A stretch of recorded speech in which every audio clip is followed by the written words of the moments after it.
Welcome back to another story time in ministry.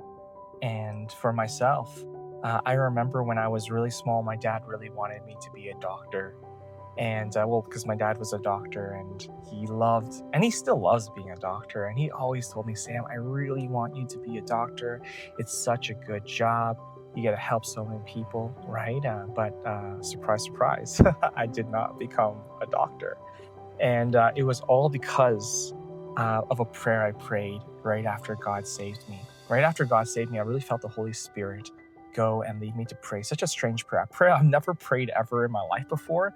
Uh, and the prayer was, I said, God, I will do whatever you want me to do, even if it's a garbage man. I thought a garbage man was like the lowest position in the world, right? I said, God, I'll do the lowest position in the world for you, whatever you want, right? And the crazy thing is God really takes you up on that offer, right? And I remember after a first year at university I finished my final exams extra early. And I remember heading back and going back to my home church that following Sunday. And I was really upset. I was really feeling kind of insecure because after church service, no one really greeted me. I felt kind of invisible or unseen. And none of my friends were there because they were still doing exams, right? And I was feeling a really kind of like very small, very like insignificant, and feeling a little bit insecure, right? And I was complaining, saying, "Oh man, I wish I was back in my campus church. All my friends knew me. The people there knew me. People like always greeted me, right?" And I just felt so kind of like lonely. And for me, after service, I was in the stack room, and there's a giant table with snacks, cookies, and coffee and tea and some grapes. And I remember I was just complaining, nitpicking at everything of how home church is not as great as my campus church. And I noticed some of the kids were going and snacking and grabbing crackers, and some of the kids were grabbing some grapes, and some of the grapes that they grabbed kind of rolled out of their hands and landed on the ground, and other kids ended up accidentally stepping on it. And out of nowhere, I remember hearing not an audible voice from God, but the thought came into my mind. And the thought was, Sam, go and pick up the grapes and throw it away. And immediately when I had that thought in my mind, I said, no, like, if this is you, God, like, I don't want to do that. Like, I don't want to do that. That's someone else's job. That's a janitor's job, right? I'm not going to go and do that. We actually pay people to go and do that, right? I'm like, I'm not picking up the grapes from the ground. It's not even me who did it. The kids are the ones who squish it, right? And continue to stand there, feeling upset, feeling invisible, feeling like no one notices me. And again, that thought comes back to my mind. The thought was, Sam, pick up the grapes, right? And throw it away. And I was like, no, God, I don't want to do that. Like, no one's going to notice me doing something like that, right? That's not my job, right? That's a caretaker's job, right? And finally, that thought came right back into my mind a third and final time. And I was annoyed. I said, God, you know what? Stop annoying me, right? And I remember just taking a Kleenex, going up to the grape, crouching down, picking it up, and throwing it into the trash. And as soon as I was letting go of that grape and throwing it into the trash, the thought comes into my mind. The thought was, whatever you do in secret, the Father sees in secret and rewards you. And in that moment, I think that God was just showing me the God of the universe notices me when I'm throwing away something so insignificant. I'm doing something such a menial job of like throwing away a tiny little grape, right? The God of the universe notices that I do that, and he rewards me, and it is amazing. He rewards me with his presence. He rewards me with his affection and his attention. And it was crazy for me because I realized in that moment, oh, that's so special, because you know what? I don't need other people to notice me at church.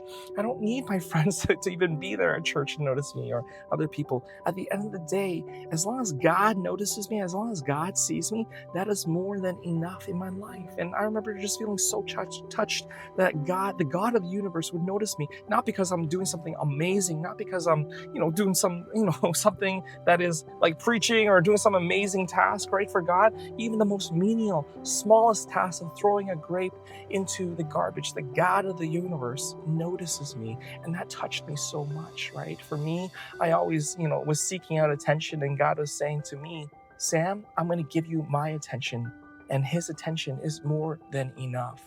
And that ruined me, because I remember I remember after getting that revelation from God, I said, God, you know, it's amazing. If you notice me throwing away a grape, right? I want more of that. I want you to notice and see me. I'm going to throw away all the garbage I see on the ground for the rest of the summer, and I'll stack up the chairs and make sure things are tidy at church, right? Not as an official ministry position, but for me, I said, I just personally do that, even if no one notices me, especially because these tasks are things that no one notices. I'm like, at the end of the day, I don't need other people to notice me. As long as you notice me and see me, that is all that I need in my life. And for me, that was my very first ministry position. The very first way that I served God was not through Sunday school teaching. It wasn't through, doing anything spectacular or amazing. The very first ministry position I did for the entire summer was literally being a garbage man at church, an unofficial garbage man at church. And I loved it because I knew that even the very smallest thing that I can do for God, the God of the universe sees and notices me, and he gives me his attention. And that is the most precious gift in my life. So now, even now, now that I'm a pastor, I get noticed all the time, right? People are always coming up and asking me questions or asking for help or prayer. I get so much attention, but at the end of the day, God will sometimes remind me or point out some garbage on the ground. And for me, I'm more than happy to throw it away because it is a beautiful reminder that at the end of the day, I don't need people's attention.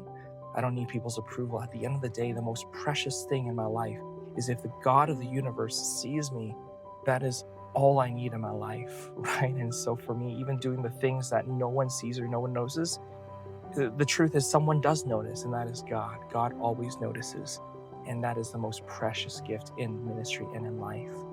And so for me in ministry now, like, even though I'm stepping on stage and I get a chance to be able to preach to hundreds of people, uh, at the end of the day, it doesn't matter. I don't even care how many eyeballs are on me. At the end of the day in ministry, as long as God sees me, that is more than enough, right? And so that is literally the very first ministry position God's ever given me. And it all came from that one prayer. I said, God, I'll do whatever you want, right? Even if it's a garbage man. And God really has a sense of humor because he really took me up on that offer. And he says, okay, I'll give you your first ministry position as serving me through picking up garbage, right? So if you give your life to Christ and you really pray that dangerous prayer saying, God, I'll do whatever you want in my life, God is really going to take you up on that offer. And it's beautiful because at the end of the day, whatever God calls you to do, the God of the universe notices what you do in secret just for him, and he rewards you. That's the story for today, for today's story time in ministry. Hope you enjoyed it.